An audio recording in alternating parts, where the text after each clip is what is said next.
The only one.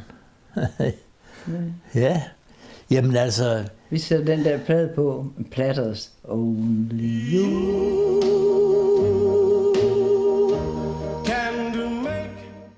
Vi vokser op med drømmen om den eneste ene. En prins på en hvid hest og ordene til døden og skiller. Alligevel fortæller skilsmisseprocenten, at vi har det svært med kærligheden. Forestillingen om den eneste ene i dag, den er jo hamrende egoistisk og forfængelig. Hvad fejler den eneste ene og forestillingen om et liv sammen til endestationen?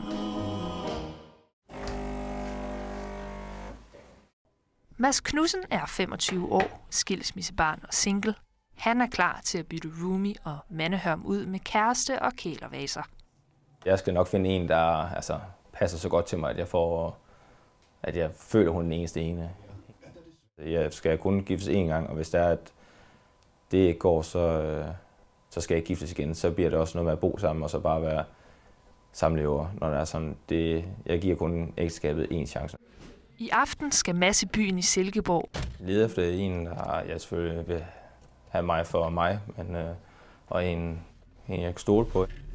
Fænomenet Den eneste ene starter lige her i romantikken. Indtil da har den eneste ene været den, dine forældre valgte til dig.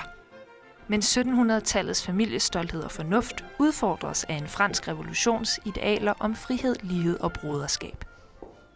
Og den her frihed og lighed, den kommer altså også til at betyde noget for kærligheden, fordi pludselig var der et frit valg i, hvem man var som person. Man mente altså, at man som person også havde et valg. Og det var ikke slægten, der nedlagde eller bestemte, hvad ens valg var, men at man som person også havde mulighed for at vælge. I romantikken bliver følelserne drivkraften. Tyskeren Goethe skriver bogen Den unge Werthers lidelser. Her skyder en ung mand sig selv, syg af sorg over ikke at få sin eneste ene, der skal giftes med en anden.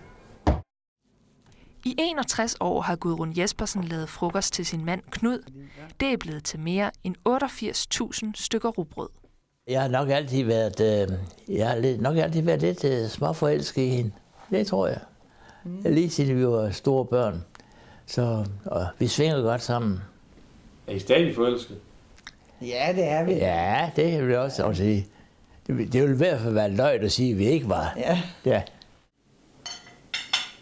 Knud og Gudrun har fået det til at lykkes. Fundet en person at dele hele livet med. Vi var på en lille bryllupsrejse til København.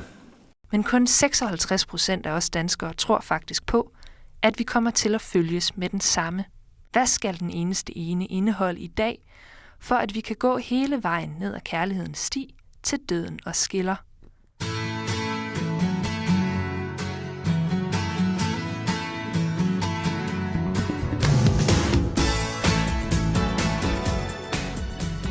Altså, det er jo en, man kan tro på, en man har det godt med. Og ja, en man kan snakke alt om med. Og nok en, som der får de bedste sider fra med en selv. Så nødvendigvis ikke en, der er 100% lige en selv. Skidelækker. Smuk. Yndig. Dejlig. Tror jeg. Det håber jeg i hvert fald. Skal hun kunne andre ting, end at være skide lækker? Ja, hun må også gerne lave mad. Har I fundet jeres eneste ene? Nikolaj har mange gange. Psykolog og datingekspert Tina Kilbøen mener heller ikke, at man skal tage begrebet helt bogstaveligt. Jeg tror godt, der kan være flere eneste ene, og det kommer an på, hvor man er i livsperiode. Når man er meget ung, så kan man godt finde den eneste ene, men man udvikler sig forskelligt, eller man kan udvikle sig forskelligt, og så er det lige pludselig måske ikke den eneste ene mere, fordi man har fået andre værdier eller andre interesser. Hold kæft, hva'? I Silkeborg skal Mads og vennerne planlægge årets herretur til Spanien, men singlenes frihed vil han gerne bytte væk. Det jeg forventer af mig selv, det er, at jeg får den rigtige kæreste for mig. Jeg får børn, jeg får bilen, jeg gerne vil have, jeg får huset, og jeg får Alt det, du lige har sagt der, ikke? Det er bare sådan, det er nærmest sådan skrevet ned. Ja. Det er det, jeg skal sige. Det er det, jeg har fået at vide, at jeg gerne vil. Og... Men det er det, jeg gerne vil. Der må der være flere end en ud af så mange mennesker på den her jord. synes, der er et eller andet smukt i, at man, selvom det lyder lidt skræmmende, at man er afhængig af en anden person. Det synes jeg, der er rart. Man hører jo også om gamle mennesker, der dør lige efter hinanden, fordi de ikke kan finde ud af det, uden at den anden er der. Den eneste ene er også, det er det, man gør det til undervejs. Det er ikke sikkert, det er den eneste ene, når man møder hinanden. Men hvis man virkelig forstår at blive sammen og forme hinanden og udvikle sig sammen, så bliver det måske sådan over tid til den eneste ene. Men spørgsmålet er også, om den eneste ene ikke er en selv et eller andet sted. Altså i vores samfund tror jeg, at man har sig selv som udgangspunkt, og så hvis partneren ikke passer ind, så er man vel sig selv nærmest sin egen eneste ene. Som præst møder Henrik Lund mange, der har mødt den eneste ene.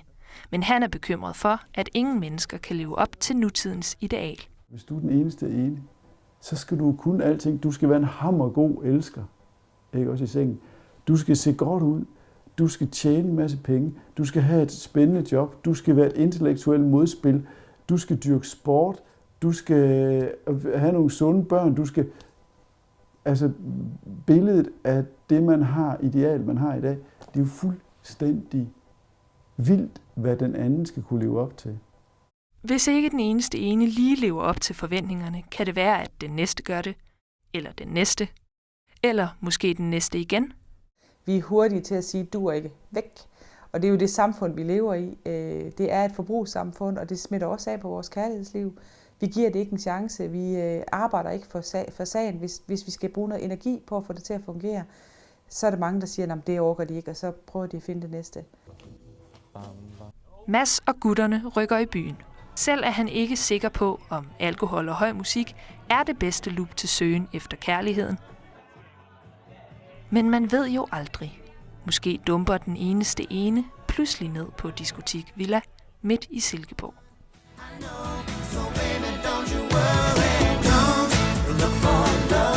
Jeg vil have valgt det samme i dag. Jeg vil have valgt Knud i dag også. Så han har været den eneste ene for mig. Og det ved jeg ikke mere hvad for dig. Men... Jo, det har du da. Ja, det har du.